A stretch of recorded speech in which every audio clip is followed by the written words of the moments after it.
Hello viewers, welcome back to Suman TV. ప్రస్తుతం మనతో పాటు ఉన్నారు the great grandson freedom fighter Kanneganti Hanumantharao garu, PhD in American studies. అమెరికాలో ఉన్నటువంటి 18 యూనివర్సిటీస్లో ఎక్స్పర్టీస్, అంతేకాకుండా centre for human security studies founder and executive director Kanneganti Ramesh Babu garu ఉన్నారు. సార్తో మాట్లాడదాం. నమస్తే సార్. సార్, విజిటింగ్ వీసా పైన వెళ్ళే పేరెంట్స్కి ఒకసారి తీసుకోవాల్సిన జాగ్రత్తలు అంటే ఇంటర్వ్యూలో వాళ్ళని ఎలాంటి క్వశ్చన్స్ అడుగుతారు? మరి చాలా మంది అంటున్నారు ఇంగ్లీష్లోనే ఉంటుంది అనేసి కమ్యూనికేషన్. మరి అందరికీ ఇంగ్లీష్ రాదు కదా, విలేజెస్లో ఉన్న వాళ్ళ పేరెంట్స్ సంగతి ఏంటి? ఒక్కసారి దాని గురించి మాట్లాడుకుంటాం. అమెరికాలో ఒక మోర్ దాన్ 5.5 మిలియన్స్ అంటే ఒక 55 లక్షల మంది భారతీయులు ఉన్నారు. More than 5.5 millions. 1 మిలియన్ అంటే 10 lakhs, 10 లక్షలు. 55 లక్షల్లో మన ఆంధ్ర తెలంగాణ రాష్ట్రానికి సంబంధించిన వాళ్ళు సగము అని కొద్దిగా పైగా ఉన్న ఆశ్చర్యపోవద్దు. సో ఇలాంటి తరుణంలో ఆంధ్ర తెలంగాణ రాష్ట్రాల నుంచి ఎంతోమంది ఉన్నత విద్యను అభ్యసించి H1B వీసాలు కానీ, టూరిస్ట్ వీసాలు కానీ, విజిటింగ్ వీసాలు B1 B2 కానీ ఇలాంటి తీసుకొని అమెరికా వెళ్తూ ఉంటారు. మరి అమెరికాలో ఉన్న కొడుకుని కూతుర్ని చూస్తానికి, లేకపోతే అమ్మాయి ఏదన్నా డెలివరీకి వెళ్తే హెల్ప్ చేయడానికి గ్రాండ్ పేరెంట్స్ కూడా వెళ్తూ ఉంటారు. చాలామందికి మరి ఆంగ్ల భాషలో పట్టుండదు. హైదరాబాద్ వచ్చి US కాన్సుల్ జనరల్ ఫైనాన్షియల్ డిస్ట్రిక్ట్లో కానీ లేకపోతే వేరే కాన్సులేట్స్లో కానీ వెళ్ళి మరి వీసా ఆఫీసర్ ముందర నుంచున్నప్పుడు మరి ఇంగ్లీష్ రాదు కదా, ఎలా తప్పులేమని మాట్లాడితే వీసా రిజెక్ట్ అయ్యే అవకాశం ఉంది. కాబట్టి ఏంటి అనేది మీ ప్రశ్న. చాలా మీనింగ్ఫుల్, చాలా అర్థవంతమైన ప్రశ్న అండి. దానికి ఏం చేశారంటే సౌలభ్యం కోసం మీరు ముందరగానే ఒక ట్రాన్స్లేటర్ని US వీసా ఆఫీసర్స్తో ముందరగానే కమ్యూనికేట్ చేసి, బై ఈమెయిల్ అయితే ఈమెయిల్, బై అప్లికేషన్లోనే do you need any translator అనేది ఉంటే yes we need a translator అనేది స్పష్టంగా రాయగలిగితే మాకు ఆంగ్ల భాషని తెలుగులో చెప్పడం, తెలుగు భాషని ఆంగ్లంలో చెప్పడానికి, తర్జుమా చేయడానికి మాకు ఒకళ్ళు కావాలి అని అడిగితే US కాన్సులేటే ప్రొవైడ్ చేస్తుంది. నెంబర్ 1. లేదా చాలా వీసాలకు సంబంధించి చాలా క్యూస్ ఉంటాయి, లైన్స్ US కాన్సులేట్లో. ఎవరైతే ట్రాన్స్లేటర్స్ అవైలబుల్ ఉన్నారో మనం మొదలుగా రిక్వెస్ట్ చేస్తే ఆ క్యూలోకి పంపించే అవకాశం ఉంది. రెండోది. మూడోది, మనం కూడా మన పేరెంట్స్కి మాట్లాడేది 4 మాటలైనా ఖచ్చితంగా మాట్లాడటానికి ముందలుగానే మనము ప్రిపేర్ చేయాలి. మానసికంగా మన తల్లిదండ్రులను కానీ మన బంధువుల్ని కానీ ఎవరైతే అమెరికా వద్దాం అనుకుంటున్నారో మనకు హెల్ప్ చేయడానికి వాళ్ళని ముందలుగానే మానసికంగా సంసిద్ధం చేయాలి. ఎలా అంటే, ఎక్కడికి వెళ్తున్నావు? నేను పలానా మా అమ్మాయి దగ్గరికి లేకపోతే మా అబ్బాయి దగ్గరికి వెళ్తున్నాను. ఎన్నాళ్ళు ఉంటారు?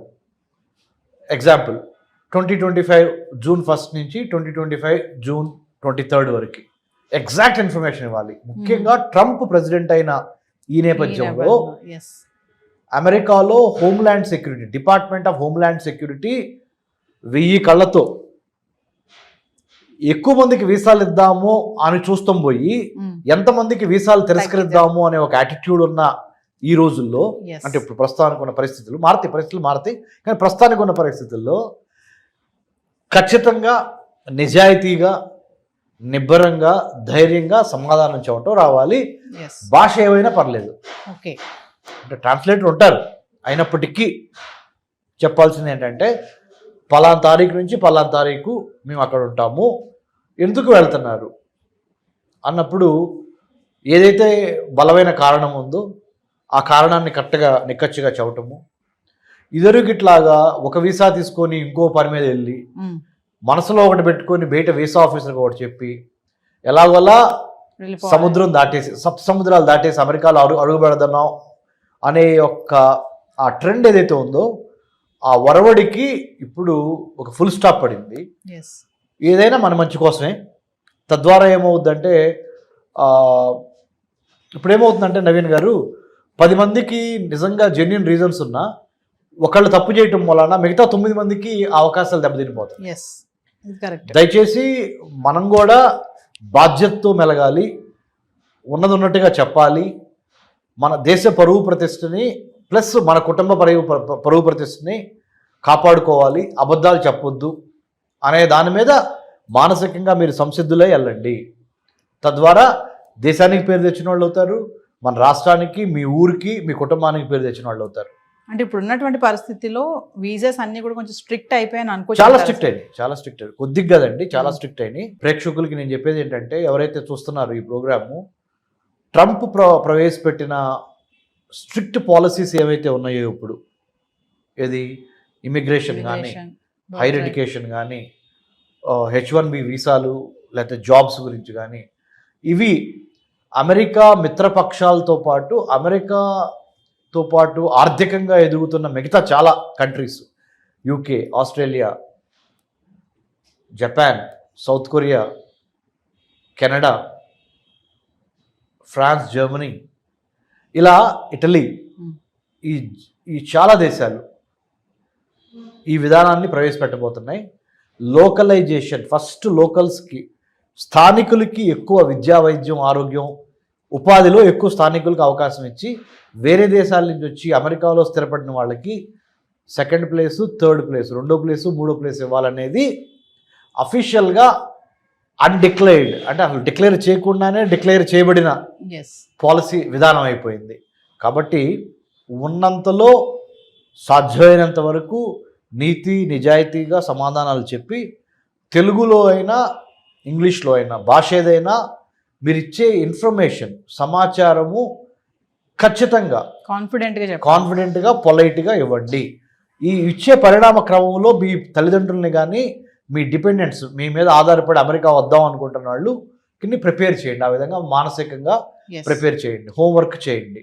Plan, prepare, perspire and inspire.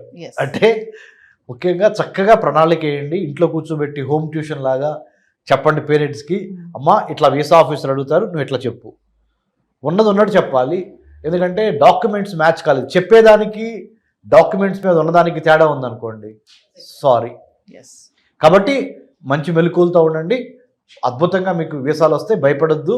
మీకు ఎటువంటి సందేహాలున్నా డాక్టర్ రమేష్ కన్నగంటి నేను ఉన్నాను, మీకు సహాయం చేస్తాను. I did my PhD in American studies. America చాలాసార్లు వెళ్ళొచ్చి అమెరికన్ అధికారులతో కూడా చాలా యూనివర్సిటీస్లో పనిచేయడం మూలన మాకు కొంత అనుభవం ఉంది. అనుభవాన్ని మీకు షేర్ చేస్తాను. Thank you sir. Thank you Nagendra గారు.